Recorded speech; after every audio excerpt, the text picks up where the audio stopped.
Welcome to success Hindi grammar education AMS।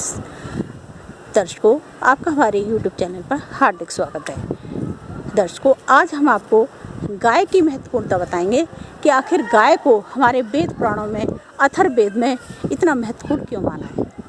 तो गाय में 33 करोड़ देवताओं का वास माना जाता है और ये एक ऐसी योनि होती है जो सबसे लास्ट योनि होती है। उसके बाद में मनुष्य जन्म इंसान को मिल जाता है, यानी कि गाय का जन्म लेने के बाद वो जो है इंसान का ही जन्म माना होता है।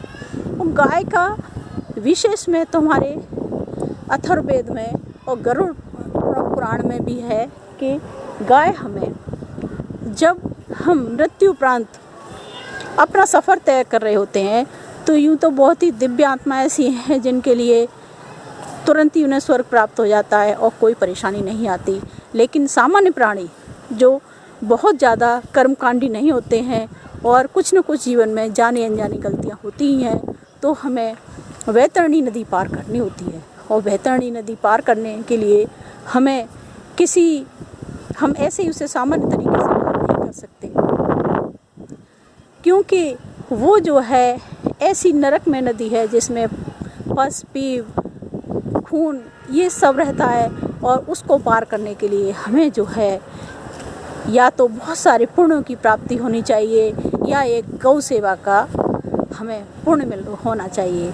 जो लोग गाय की सेवा करते हैं और गाय को पूजनीय मानते हैं, गाय को कभी मारते नहीं हैं और कुछ लोग गौ का दान भी कर देते हैं, तो ऐसे लोग जो है गाय के माध्यम से ही इस नदी से पार हो जाते हैं। उन्हें किसी प्रकार की कोई परेशानी नहीं होती है। लेकिन कुछ लोग क्या करते हैं, जाने अनजाने, यूँ तो देखिए किसी भी पशु को हमें मारना नहीं चाहिए, उसका अपमान नहीं करना चाहिए, लेकिन एक गाय का तो विशेष महत्व है कि गाय को हमें कभी भी धुतकारना नहीं चाहिए, उसे मारना नहीं चाहिए और उसकी सेवा करनी चाहिए। उसको कुछ भी खिला पिलाकर उसको संतुष्ट करना चाहिए। हो सके तो गाय की सेवा अवश्य करनी चाहिए। और जहाँ तक है, देसी गाय हमें घर में पालनी भी चाहिए। अगर हम पाल सकते हैं तो और अच्छे से सेवा हो पाएगी। अगर हमने पाल नहीं रखी तो जो गाय घूमती हैं या किसी अन्य के घर होती हैं या इधर उधर विचरण के लिए तो अवश्य छोड़ते हैं गाय वाले, तो हमें उनकी सेवा करनी चाहिए। गौ माता ही एक ऐसी वो हैं कि जो हमें इस वैतरणी नदी से पार करा सकती हैं। तो हम अपने स्वार्थ के लिए सही हमें गौ की सेवा करना बहुत आवश्यक है। और गौ हमारे लिए वरदान है, क्योंकि गौ का दूध, मूत्र, गोबर सब कुछ हमें जो है रोगों से मुक्त करने वाला और स्वर्ग की प्राप्ति कराने वाला है। गौ की सेवा करेंगे तो स्वर्ग की प्राप्ति होगी। और गौ का दूध जो है अमृत तुल्य होता है, यहाँ तक कि उसके मूत्र भी जो है बहुत ही औषधि में काम आता है और कुछ लोग तो इसे पीते भी हैं और अपने रोगों को दूर करते हैं। इस प्रकार ये आवश्यक हो गया है कि हम गौ का पालन करें और उनकी गौ की सेवा करें। गौ को मारने का जो पाप होता है वो बहुत बड़ा पाप होता है, इसलिए हमें कभी भी गौ को किसी भी डंडी से या झाड़ू से किसी भी प्रकार नहीं मारना चाहिए। अगर हम सेवा नहीं कर सकते तो इस तरह का व्यवहार गाय के प्रति नहीं करनी चाहिए, क्योंकि गाय ही एक ऐसी है जिनमें सारे जो है देवताओं का वास है।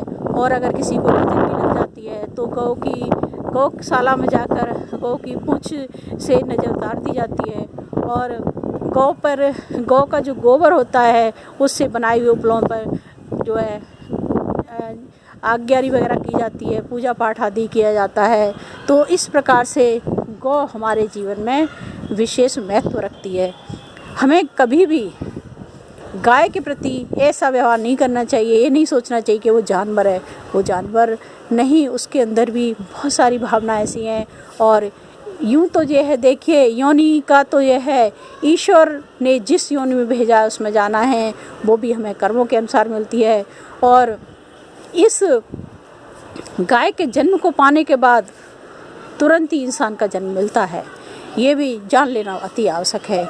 तो दर्शकों, ये जो है हमें विशेष रूप से ध्यान रखना चाहिए। आज से हम ये निर्णय ले लेते हैं कि हम अपने भविष्य को ख़राब नहीं करेंगे, हम अपने आने वाले जो समय को बहुत बेस्ट बनाएंगे, बहुत अच्छा बनाएंगे और हमेशा गौ की सेवा करेंगे। गौ का जहाँ तक हो सके हमें अपने घर से एक रोटी अवश्य निकालनी चाहिए उसके लिए।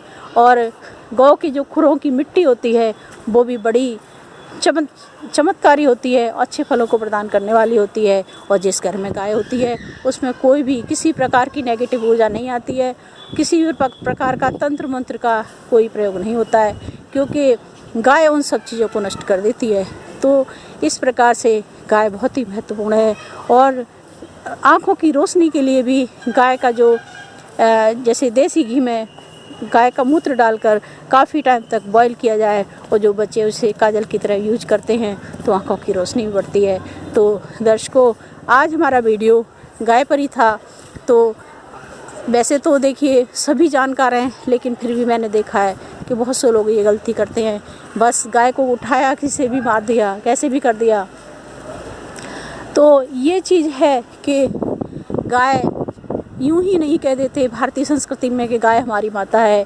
गाय को इसीलिए कहते हैं क्योंकि देखिए कृष्ण भगवान ने भी गौओं को चराया और गौओं के साथ हमेशा नंगे पैर घूमे।